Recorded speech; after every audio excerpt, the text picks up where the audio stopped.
Yep.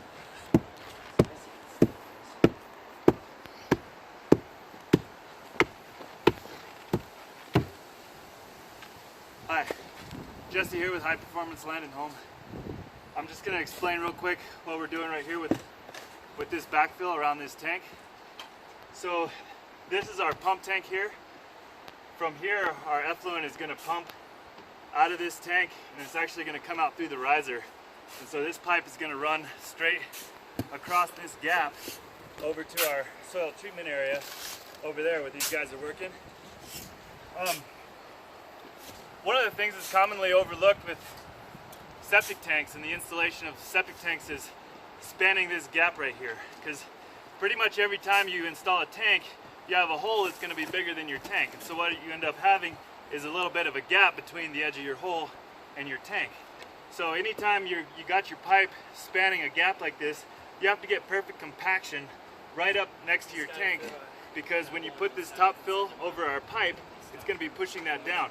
And if this below the pipe isn't fully compacted, it's going to push that pipe down, and we're going to have a break, or we're going to have some kind of compromise in our system.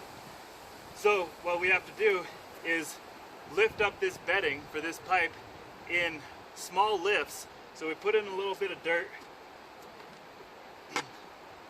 and we can use this hand compactor here. This is a 16-pound 10 by 10 plate that we're using to hand compact this.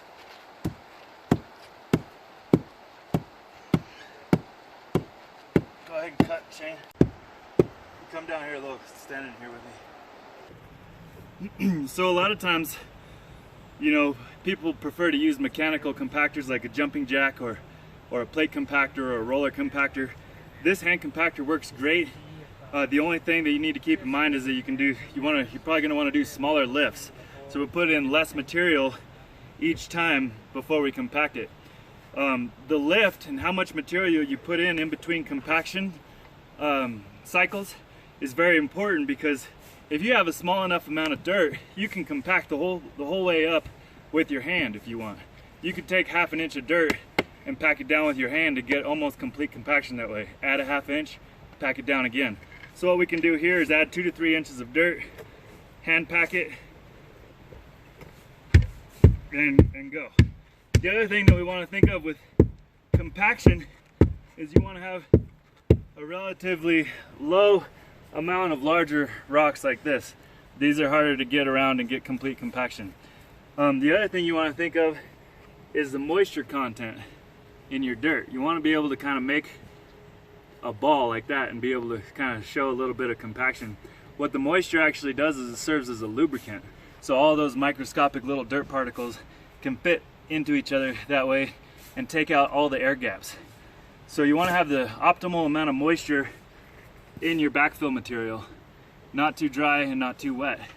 If it's too wet, the water will take up volume and leave all the little particles floating. And then when that water goes away, that's going to leave air gaps behind, and you're not going to have complete compaction there either. So you want to have the optimal amount of moisture in your backfill.